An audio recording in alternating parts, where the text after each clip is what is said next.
Hi, I'm Bill Arnold. Thank you for listening to this podcast of Real Recovery. There are many more podcasts available at myfaithradio.com. Your support makes this possible. Thank you.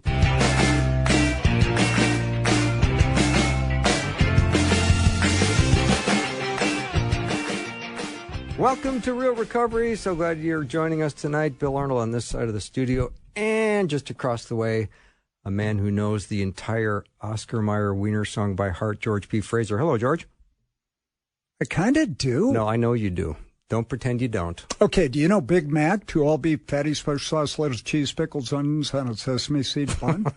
Isn't that right? Yeah, it is right, but I could probably say it better than that. Yeah, I kind of slurred there. But I am sober, though. I know, but the Oscar Mayer Wiener song, it's impressive that you know that by heart. And I don't want you to sing it right now because that would eat up time that we don't have. Yeah. Because we've got a very special guest tonight in the studio, and we want to make sure we take full advantage of our time. I think one of our favorites of all time. And we're bringing him back. He was on a few years ago, and now it's going to be TR 2.0. I love that. Because we want to hear what God has done in his life the last few years, and it's remarkable. Yeah. So let's jump into a step, because we always do that on Real Recovery. We like to put a step into the show every episode, and today I think we're going to talk about step number 1, George. Tonight. Or today, or this afternoon. Yeah, step 1, we admitted we were powerless over alcohol, drugs, and our life was unmanageable. And really, if God is sovereign, and He allows everything that happens, we control nothing. Our next breath comes at the mercy of an all-sovereign God. And so, Bill, when we work with guys, a lot of times they'll say, I'm a pretty good guy except for my drinking and drug use. And, I get that out of the way and I'll be good. And what you realize when you stop doing that, there's a reason you drank. And a lot of us, it's self-centered and egocentrism. What's in this for me? I want to do what I want. I'll call on God when I need him, but I can take it from here. Mm-hmm. George, what about if I had a surgical procedure done and all of a sudden I got some pain pills and I liked them? Then what? Well, of course you're going to like them. And you can't tell if they're medically prescribed or if you got them on the street. I think a lot of people that are addicts have a larger pleasure center in their brain. They like them more. Mm-hmm. And usually the people we work with are all-in guys. There's no off button. And when they like something, when can I do it again? Mm-hmm. But you always have to watch those because you will like them. They light up the pleasure center in your brain. Mm-hmm. And once you learn the feeling, you seek the feeling, and the addiction process is underway. Okay, George, let's talk about step number 1. Give us some coaching and teaching on step 1. Well, for me, really what it gets down to, I go to John 15:5. Jesus said, apart from me, you can do nothing. And our next breath does come at the mercy of an all-sovereign God. So we aren't in charge of anything. And when we work with guys, we ask them, what do you control? Well, I control my business and my family, and everybody's one serious accident, one serious illness, one major market correction away till you realize you're at God's mercy. Mm-hmm. And I think one of the greatest benefits that happen to people is to learn that. But a lot of times it's people that have had great success in their life that get addicted. And then they have to look at their whole life. Mm-hmm. And I think tonight we're going to hear a little bit about that because our guest did have a lot of success at many different levels. And then it came time to change. Mm-hmm. He wanted to do step 1 because that's his favorite step. And I think for me, looking back, I had said many times, I love the program. It's just step 1 I don't like. I want to keep drinking. Mm-hmm. Well, George, talk about the importance of working with people. And tonight is an occasion where you happen to be working with our guest. Can I say that? Is that cool? Absolutely. If I can't, we're in trouble. No, and we walk alongside people is the way I was taught how to do it. And you don't lord over somebody, but you walk alongside. And what you find is, for me, the guys I work with, I get more from them than they'll ever get from me. Mm-hmm. But there's also something it talks about in the Blue Recovery book in a chapter called Working with Others, that intensive research has shown that the greatest way to show immunity against that first drink is extensive work with other people. And I thought the first time I read that, well, that makes sense because you see what happens to guys who go back to drinking. That's going to be bad. No, what happens is when you quit and you go through the steps, and step 12 says, having had a spiritual awakening as the result of these steps. You do the steps, God enters your heart, and you have a heart change. Mm-hmm. And the reason people keep drinking is because they want to. But the heart change from the Holy Spirit, He convicts you of how bad you're doing, but also offers you hope. And I know for me, when I got a 1-year medallion after 7 years of in and out failure of circling the drain, a couple weeks later, a guy in my group got his, and I felt almost as good for him as I did for me. Mm-hmm. And I thought, what's next? Am I going to shave my head and, sell flowers at the airport? But something had happened. I would actually like to see that. Yeah, well, I could make some good money. And what happened is you start caring for other people. And the guys I work with, the guys who don't make it, the guys who do, I love these guys. Mm-hmm.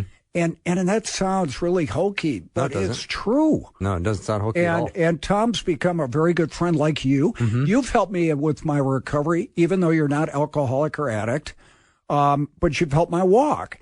And you want to be part of this. And I always tell guys, I want you to meet my friends because I don't want you to miss this. How come you've never introduced me to anybody? I said my friends. No, I haven't. You work with a lot of my guys. Yeah, that's true. And I don't know, for me, that's the greatest part of recovery. It's not saying how bad it is for guys. This is a lot bigger thing, and God touches us. Yeah. All right, how about the question of when a person has a relapse and you are talking to them, one of the first questions you ask is, at the point of relapse, how many men were you working with? Can I back that up a little bit? Oh, please, of course. Yeah, and now the term relapse, I think, is misused a lot. Okay. I do it all the time myself. Really what relapse is the process by which we return to chemical use. And the reason that's important is I can identify it and change it. I don't need to have it happen. And I think we're most of the time daily in a relapse process. Whenever we get away from God, we need to repent and turn around and walk back to Him. But the end result is using. And I always ask guys, and we get this from our friend Glenn R., mm-hmm. How many guys were you working with? Now, that doesn't mean direct sponsorship or mentorship. Like our guest tonight, some people finance stuff. Some people spend time volunteering. Some people invest. I know Tom gets a lot of people jobs. Don't bother getting me one because I don't want one. But that's an important thing too. And I think the business people. You're unemployable, George. I am. Just as an aside. Yeah, I'm unemployable. Leave it at that. Leave it at that. But I think the underserved part of the Christian ministry are businessmen that pay for the lights. Mm-hmm. They pay for the salaries, and they get people jobs. And this is one of those guys. Yeah, fantastic. So, but there is something about working with men that is critical for recovery. Well, what we say on this program is God doesn't get you saved and sober without having a job for you to do. And you realize no matter how badly you mess up, He'll save you if you let Him, and He will help you get sober because He has a job for you to do. You can connect that person to God because you've walked the walk He has. Mm-hmm. And we're going to hear a lot about that tonight. Yeah. George, before we leave step 1 tonight, is that the hardest step? Step 1? Yeah, but it's the essential. Now, I look at the steps as not linear but circular. Okay. What do I mean? Let's say I'm doing an inventory and say, okay, I don't do this, but let's say I make smart, funny comments that offend people. And I realize that just because they're funny, that doesn't make it okay. And right. God works on my heart and says, you're not okay with offending people. And I go, I'm not? And He goes, no, you're not. So I work to change. That would be step 10. And then I have to go to step 1 and go, God, I'm powerless without you to change this. Give me the power, strength, and the desire. And that's how step one works in a lot of things. And if you have kids and they're using, you're powerless over that. And you have to say, God, I'm powerless over that. You work step one with, I think, every change you make. But the great miracle isn't that we're sober. It's that we're happy about it. And that starts with step one. I like that. All right, Georgia boy, let's take a little break. When we come back, we're going to bring on our very, very special guest, Tom, and I can't wait for this to start because we're going to have a great time. We'll be right back. You're listening to Real Recovery with Bill and George. Ryan's on the board. If you have any questions about how to find us, you can go to myfaithradio.com. Check out the Real Recovery show page. You can see an 11-year-old picture of George and I. And I'm on the left, George is on the right, and you can make any kind of comment you like about that photo. But I'll make a comment. It looks like you're auditioning for Star Trek in your own orange shirt there. Okay, well, that probably is making people curious, George, to go check it out. So yes, thank you for that. Sorry. I really appreciate that. Anyway, we'll be right back with Tom in just a minute.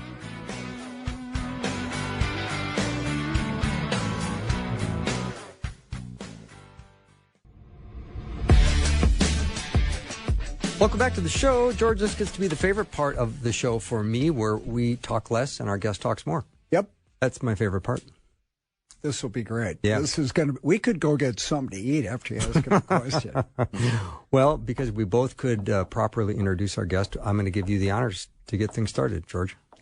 Well, our guest is our friend Tommy, and Tommy did the show several years ago, and God's really done a great thing in your life. Tom's from Grand Rapids, Minnesota, and currently lives in Edina, Minnesota. For you in the nation, that's one of the nicer places to live. And he's with us tonight, so welcome to the show.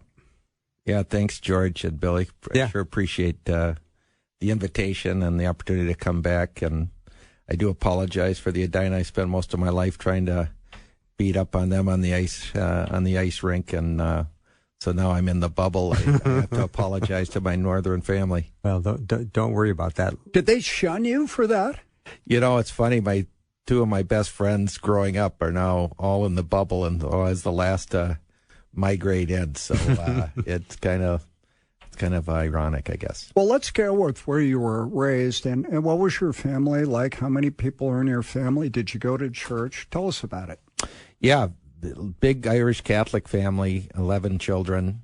My mom and dad, the Catholic Church. My mom was going to be a nun, and on their first date, they went to Mass together. So religion was a very big part of our family, and going to church not only every Sunday, but as a kid attending St. Joe's Elementary School, I went to class or church almost every day. So daily Mass? Yeah. Yeah. Did you do altar boy stuff? Oh, for sure. Okay. Yeah, I did a lot of weddings and a lot of funerals, and so it's... Anytime a groom drop over? No. That happened to me a couple times. Really? Yeah. They're standing for so long, and they're stressed out, and they just faint and fall over. Oh, that's funny. Yeah. Yeah, no, it was great. I mean, I getting back to my childhood, it was, it was a different time, a simpler time, an easier time. George had mentioned, at lunch earlier, so many of us from Grand Rapids have done really well in business-wise. And I attribute that a lot to just we had great coaches, great parents, and great teachers. And so it really, I think of how, it's a blue-collar town and work ethic and so forth. But when you have those three things going for you and the strong faith, that it sets the course pretty well. So your mom was going to be a nun and wound up having 11 kids. Yeah, that's a swing for sure. I know. Well, it shows God has his plan for us, and we have ours. And you started out playing hockey at a very young age, and you were pretty good.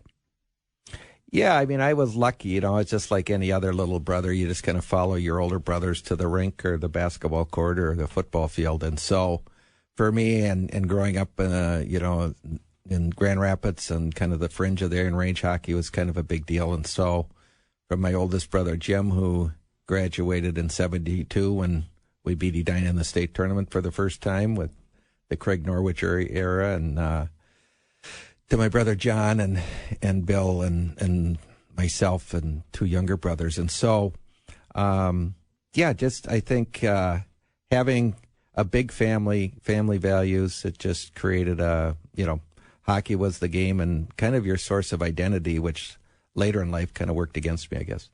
So it's very interesting. One brother was captain at the University of Minnesota Duluth. The other brother was captain at Notre Dame, St. John's, Minnesota, and you were captain of hockey at the University of Minnesota Golden Gophers. Quite remarkable. It really is. You put it that way. There's a lot of leaders in that family and talent. Yeah, I think, I look at my dad and small town kid from North Dakota, little town outside of Hettinger, and grew up on a farm and, went to he had one other sibling that went to college, and so he was one of the lucky ones, but worked for Cargill and then started his own business, starting a finance company in Grand Rapids back in 1949. And then with 11 kids, by my time my oldest sister went to college at St. Scholastica in 68 or 9, he needed more income, so he started Rothstein Realty. And so, that did very well as well. So we had kind of an entrepreneurial spirit. My mom's family owns a large construction company. And so out of the 11 kids, I think 8 of us own our own business. Wow. That really is amazing. It's remarkable. So growing up, you're playing hockey. Guess you were probably a group leader in your class. You're going to Mass a lot. Believe in God. When did you start drinking? I think I had my first beer or drink in 10th grade, but, we were kind of ruled by an iron fist. And so there wasn't a lot of things you could get away with. It was easier being 9 than my oldest sister, who could get away with 0 because being the only child and the expectation level was quite high.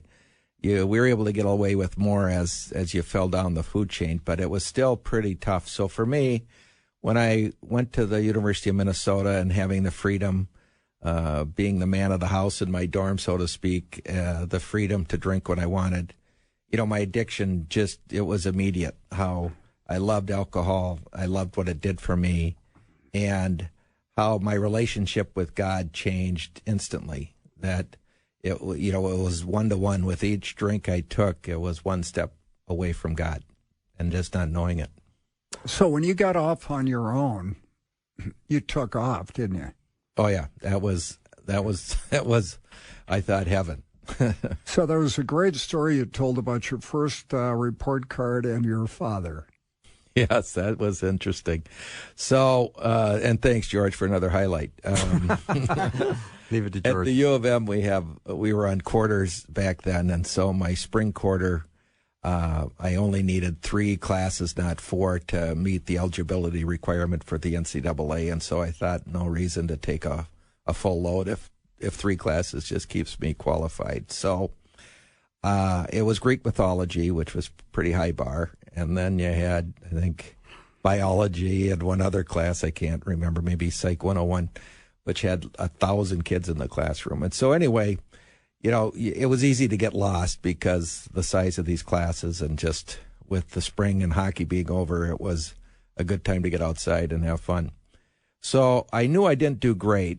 Normally I'd get my report card sent to me at the dorm, but moving home in the summer and going back to work at the paper mill, my report card went to my dad's office at the loan company, and he called me and he said, "Could you swing by the office after work?" Which normally isn't a real positive situation. And so I'm like, something's up. And so I get there, and he has my report card in his hands, and he shows me it, and he goes, "Looks like you got a C and 2 Ds. What do you got to say for yourself?" And with Billy and Johnny both playing college hockey and doing quite well in school, I knew I couldn't go down that road. So I paused for a second, and I said, "I know what you're thinking. I'm probably spending way too much time on that one class." I said, "I really need to spread myself out. This is nuts."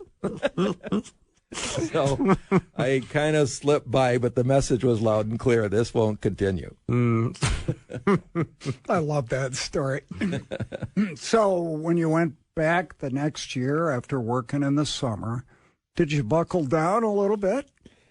For sure, class is a little bit better. I kind of managed my independence a little bit more, but drinking was still, an important part of it, and how it just, certainly my relationship in my faith. I met my business partner at college. He was the same age playing football, and he was part of Fellowship of Christian Athletes. And so God put people in my life that I just kind of would bump into, but never stopped long enough to listen and see. I was really, kind of hooked on the wagon of this addiction that just kept kind of getting more and more out of control, to the point where my education suffered. Certainly my performance suffered. And so, I like any addiction, it consumes everything, and you're willing to compromise everything to keep it going. And so certainly that was the path I was on. Were you still going to Mass? No, only when I was at home and had to show up. Did you ever have the thought, hey, maybe I should reel this in a little bit? Yeah, I'd get us. I never did, but maybe you did. Yeah, no, the courts will come in with the driving while drinking situation was clearly a message that this isn't a good thing, and being able to do that privately without exposing myself to my family and other people, you think you're getting away with it, which I think in life was kind of my MO, as I could just slide by. And what happens ultimately is the farther you slide by, the greater the fall is. And you almost wish when you slip the first time, it becomes a pretty big slip, because you're forced to deal with the reality of it. And I just kept kind of sliding, and so I had my big fall, and it forced me to make some big changes. So how did you make the big change? For me, it was really an intervention, and it's a tale of two stories. In '89, I had an intervention done on me by my family and 3 family members. So I went to St. Mary's, and step one resonates, because as I walked into St. Mary's, I just kind of broke down, and I kind of like the gigs up. It was almost like this surrendering to God that I no longer can keep this charade going, and it's just over. So St. Mary's is a treatment center in Minneapolis, or used to be. Correct. And you walked in, and all of a sudden the gig's over. Yep. So did you work pretty hard in treatment? I did. I mean, I was, part of it is the relief that I no longer have to keep this charade going, and you're over it. You kind of haven't come to full terms, like I'm never going to drink again, but the pressure's off and all this criticism, and so you're now looked in a different light, like, geez, look at this wonderful step Tom's taking. And so it felt good to be in a place where I'm now not being criticized, but being recognized for doing something constructive. I think what kept me sober is when my mom said to me during Family Week, you better not do this to your dad again. And so I think the Catholic guilt in that statement kept me sober for 20 years. Tell us about that and your dad. I think we're going to pick that up after the break, George. That's a great question, and I do want to hear about that, but we need to take a break. You are listening to Real Recovery, Bill and George, and Tom is our special guest. And we come back, we're going to find out what the answer to George's question is.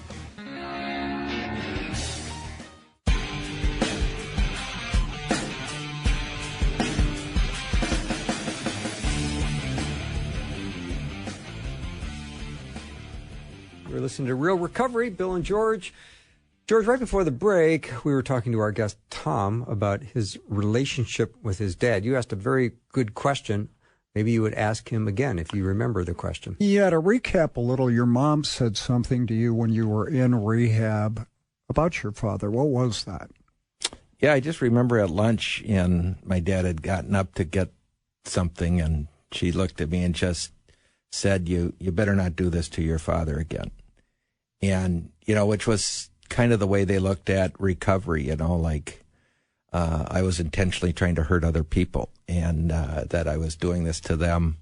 And so having my strong Catholic faith and just my love for my dad and not wanting to disappoint your parents, that just stuck with me. And it was extremely painful to hear yet probably helped me stay sober for a number of years.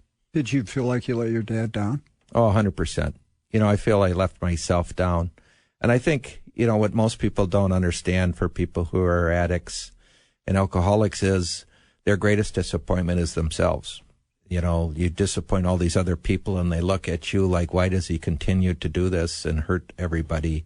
And the reality is, it's the addiction doing the harm. It's just, they have just succumbed to their addiction, and that doesn't play out in a very pretty way. Like a good friend of ours, Bob Bazan, says, no one goes into treatment on a hot streak. Yeah, totally. You're not going in flying first class, are you? No. So what did you do to stay sober after you got out? I went to a couple AA meetings early on. I never got a sponsor. But I think I just liked the idea of feeling like I'm not disrespecting my parents. I'm respecting myself, and I'm not putting myself in a position of being embarrassed or put in jail or all the things that were the byproducts of my addiction. And so it was mostly just a willpower. I think I had a higher bottom than most. I hadn't kind of scorched the earth before I decided this was, people decided to jump in and rescue me. So the transition to not drink wasn't as difficult.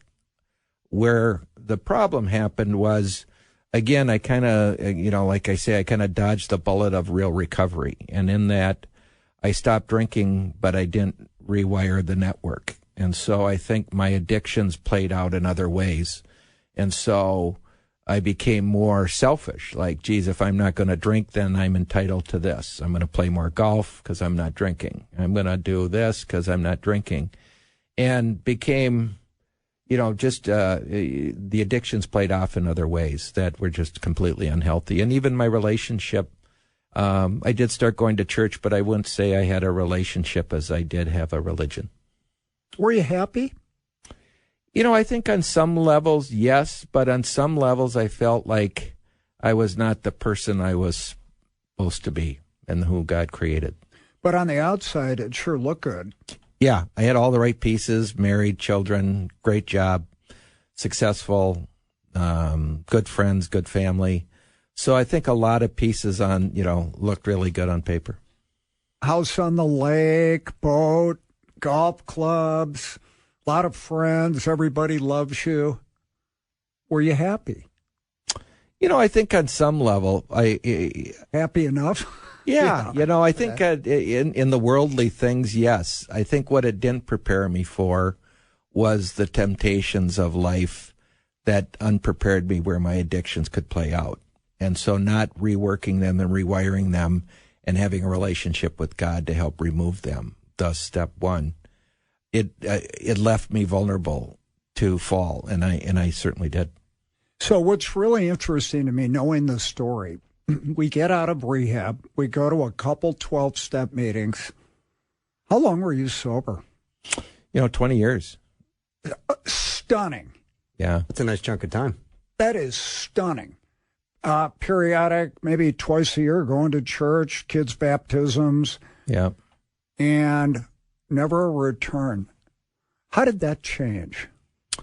I ended up having knee surgery in 2009 and having both of my knees replaced.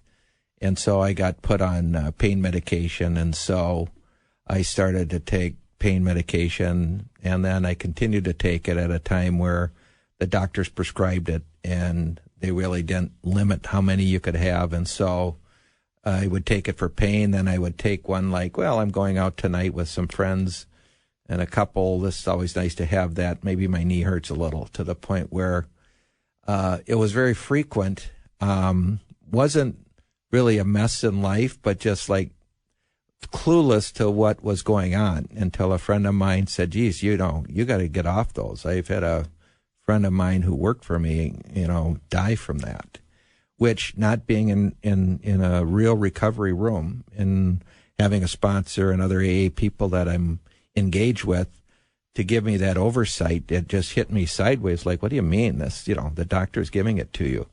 So I just thought, geez, okay, I better stop. And so in 2011, I stopped taking them, only then to pick up a drink without really much hesitation.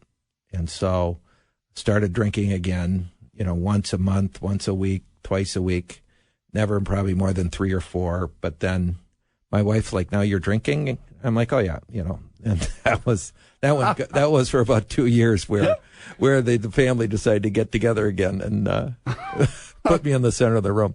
I like that. I drank at 3 or 4, Where does it become a problem? When you get over 10? I think that's the number. I mean, it really was. I think I was clearly on the path to, I think there was this, and a good friend of ours, Michael McDermott, said, once you know you're not supposed to be drinking, it takes a lot of fun out of it. And that clearly was the case. So were you shocked at how quickly you went back? I mean, I can imagine after 20 years you could go, hey, I'm not really an alcoholic. Look at what I've done. I was younger. I was in college. Absolutely. All those trappings are playing out. And then you go out. When was it you knew you were in trouble? I think deep down you always know, like, I'm not on the right path. It's just like your faith. You're either walking towards God or away from him. And clearly I was walking away from my recovery. And so, there wasn't one big singular event or one, geez, I got totally blasted. It was just all of a sudden I woke up and they had an intervention at 8 o'clock in the morning. And it was like, wow. And yet again, a similar surrender. Like, I knew I probably shouldn't be doing it. And so someone else played the hand that I should have played. So as part of that, I've talked to a lot of guys over the years, and they say, I knew I liked it too much. Was that part 100%. Yeah. From the first time I had it, I just knew it was, I think all of us have, we feel we're never good enough. The whole A saying we're always comparing our insides with other people's outsides, and that's just an unfair match. And so all those things I felt less than went away when I drank. Mm-hmm. And how addicting and alluring that felt. So, I never knew you during that phase, Tom, but I've only known you to be charming and funny and enjoyable and generous. And there was never a part of me that thought, Tom needs some alcohol to have more fun. That never occurred to me.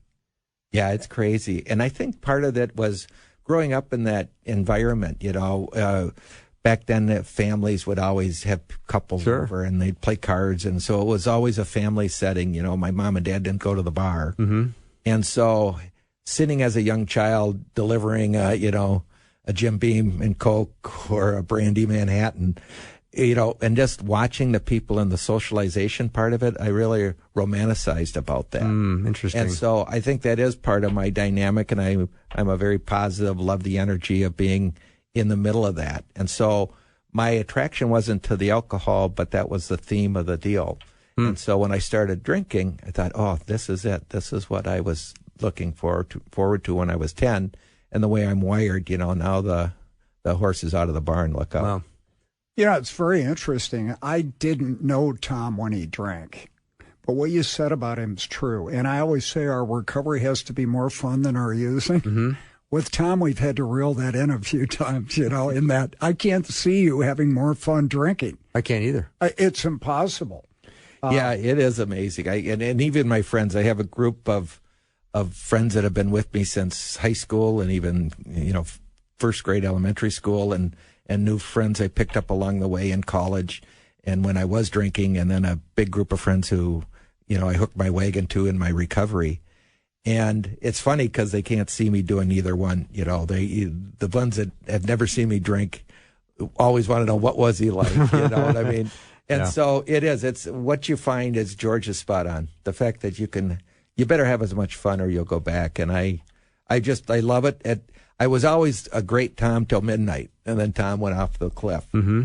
And so to never have to go off the cliff is, you go home feeling good about yourself. Yeah. I do find it interesting, the environment growing up with your family. And I remember those cocktail parties or those parties that my friends' parents would have where there was this joyfulness going on and drinks being served. And they had a little bar kiosk in the living room somewhere. Yeah. And it seems so fun, right? There's just total. But I'm 10. Yeah. What do I know? Well, where you learn it is if I want to ask my parents if I can sleep over at Larry's house as a kid, you wait till they get the liquor cart out, with the ice thing and the tongs, and they have a couple, and the laughter starts. Yeah. And then you ask them, because the chances are yes is coming a lot more than before. Yeah, true. And you learn that, and then when you get that feeling, and you learn the feeling, you seek that feeling. Yeah. I fell off the cliff after midnight. Yeah. That's funny. So they have an intervention at 8 in the morning. What, did you wake up and they're in your bedroom, or what They happened? were in the living room kind of waiting for me. And again, all That's not 11 fair. of them. No. Were you hungover? Not really. I mean, I had come back from a weekend trip up north when I did drink. But again, didn't drink a lot, but just, it wasn't, like I said, there was just no fun in it. Before you think you're having fun anyway, before you know you shouldn't be drinking. But once you've gone through treatment, there's just zero fun in your addiction. It's the escape, and there's just no, boy, that was fun. The Bible talks about happy is the man that does not condemn anything he does. And if you've had some sobriety and you go back to using, you're not doing what you should be doing, and you condemn yourself, don't you? Yeah, 100%. You do. And so they had the intervention at 8 in the morning. This is great. I've never heard that. In the living room. Can I have some coffee first? No, I know. And it's so just... what did you wind up doing? Did you agree with them? I did. Again, having all your family members there, you just kind of surrender. Were your kids there? Yep. That was really hard. Yeah. Yeah, that was tough. And so they had me set up to go to this treatment center down in Arizona called the Meadows. And so I got on a flight later that day and spent the next 30-some days down in Arizona at this treatment center. How was that for you? It was a little bit like what just happened. Then I got kind of angry, like, No, really? I know, like, what is going on? I'm not that bad. And, my wife put these people up to this. And they overreacted. Yeah, totally. Of course they did. Yeah. And so really, really, really angry, almost to the point where, like, I'm going to just leave, And then I paused and I thought, I have a daughter that has an addiction that is really going out of control. And if I can't stay here and deal with mine, how can I pray and ask for God to help her with hers? So she kind of kept me in there. Can you see Rothstein in a bathrobe with a name tag and a cigar out of his mouth walking around the place? Angry? Yeah. Totally. All right, we're going to take a break. When we come back, we're going to find out what God is doing in Tom's life today. We're listening to Real Recovery with Bill and George, and we'll be right back.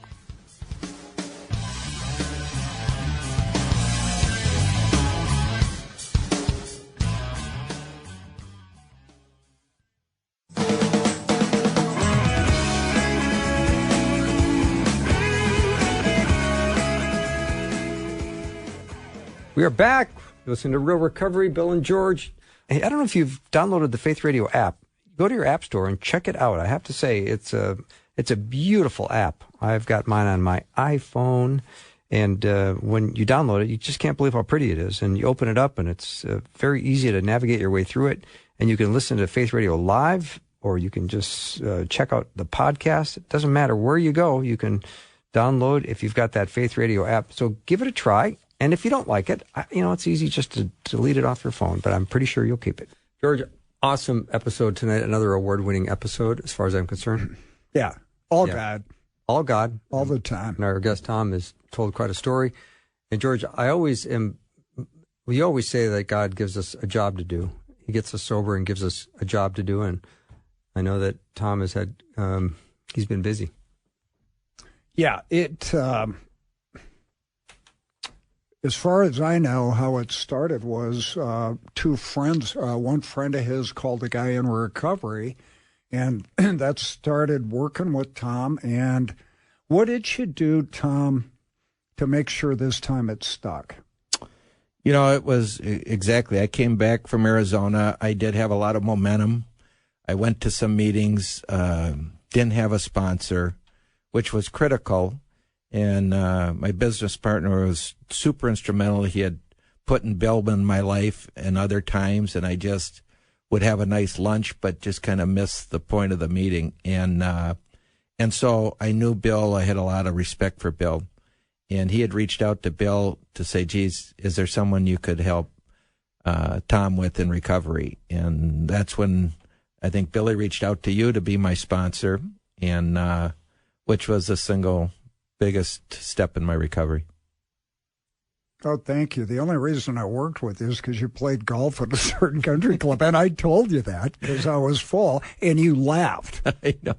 But there were some requirements. We were going to go to the big Blue Recovery book study and a Bible study and a support meeting and church, and you did all those willingly.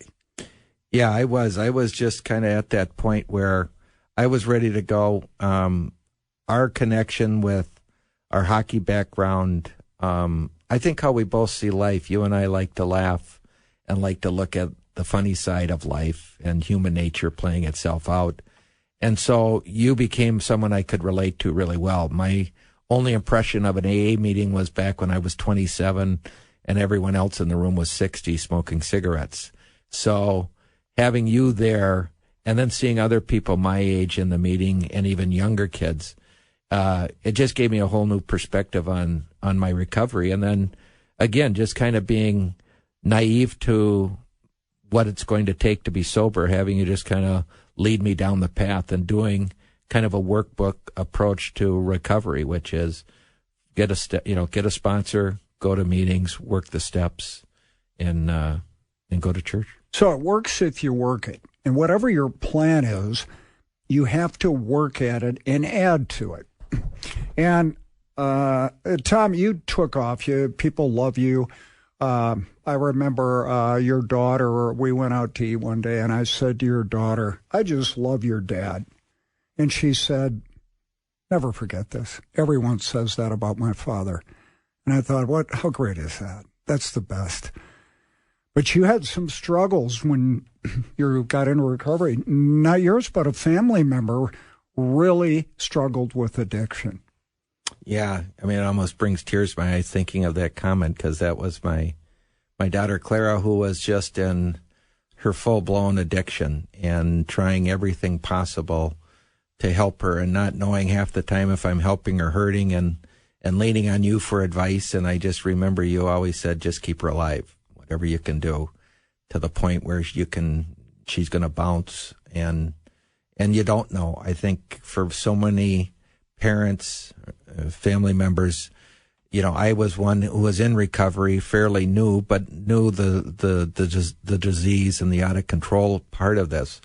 But you're still a dad and a parent, and the love you have for this child, wanting to protect her from everything that is waiting there, and just seeing her keep taking steps closer and closer to that cliff, it just breaks your heart. For me, excuse me, I get choked up too. Going back, this is a guy that's got the best connections, Billy, of anybody I know. This is a guy that has assets. This is a guy that's sober and is a God guy and has totally turned his life around. And he can't do anything about this. And I remember those, just do whatever you could to keep her alive. And we talk about, if kids are a problem or a family member, you really can't do anything but pray. And, do you toss them out of the house or not? I always say, do what you can to live with, worst case scenario. And that, how did that turn out for you?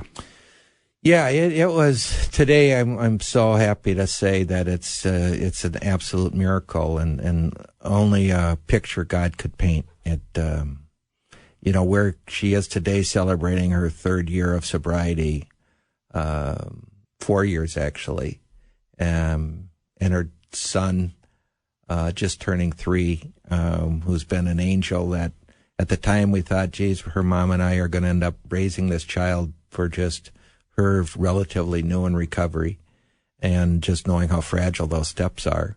To see where she is today, I mean, part of the journey for me in walking alongside her was seeing what was available in the sober living space. And there wasn't a lot of sober home for women. It seemed like what was going on in that space wasn't, the bar wasn't set very high. You saw a huge degree of differences between, one house to the next, very little, if any, regulation. And so part of that came out of the genesis of what is now called the Lion House, which is a house we purchased in St. Paul, not far from here, on Midway Parkway in Hamlet. And my partner and I, Pat Flanagan, purchased this home, and it's referred to by the Lion House because it has 2 lions out front. That was a very successful businessman from the 30s that built that home and had those in place. And anyway, it's 7 bedrooms, 7 baths, and today now is probably the number 1 home for women and most sought after house for people coming out of recovery, whether it's from Hazelden or the Retreat or other sober homes. So we purchased another home in St. Paul on Selby in Portland called Lion House Brownstone, which has a little bit more services tied around that and a family therapist component with a doctor that we've partnered with there. So, and Clara works closely with all of the girls, or several of them that are at our sober home, working as what they call a certified peer recovery person, which is basically a life coach. And I think it's probably the biggest game changer in recovery.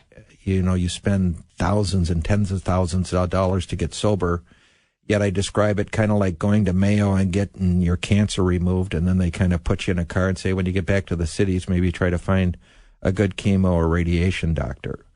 And here, that's kind of what they do at treatment. They kind of kick you back out, try to stay in touch, stay involved, do some outpatient, but no one's really walking alongside of you. And what happens is when you stop, when you start drinking, your brain stops developing. And so they have kids that might be 30 or women 35-year-old that have the brain of a 15-year-old. So they don't have any life skills that we help them with. Wow, that's remarkable. It really is. I mean, that's God putting something on your heart and you acting on it. That's fantastic. Well, he thinks back when everybody's in his living room at 8 a.m. I got to quit drinking. I've messed up. All things work together for good for those who love God and are walking according to his purpose. And what happens is you get sober. That helped your daughter get sober for sure. And you realize there's a need for people coming out of treatment. So you and Pat buy a house, redo it in a real nice fashion. And now you have 2 of them. And so what looked like it was a bad thing turned to good. It's so great to have you.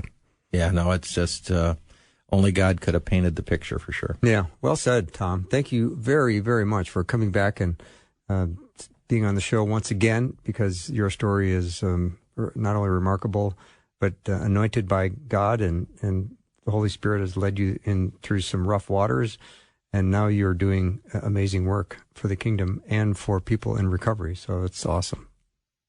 Yeah, thanks Great. again. Thanks for the front row seat, God, to see it. It was great. Yeah, it's great. Thank you so much for listening to Real Recovery.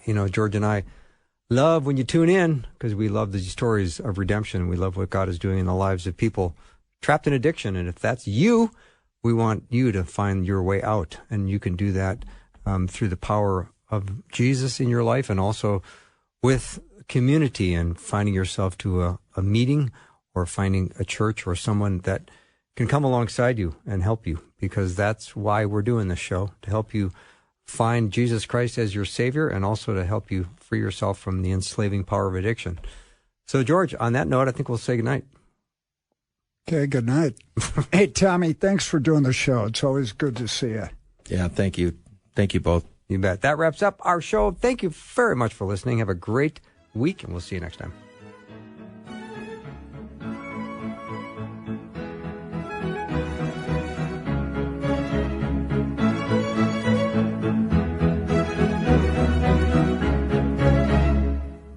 Thanks for listening. Programming like this is made available through your support.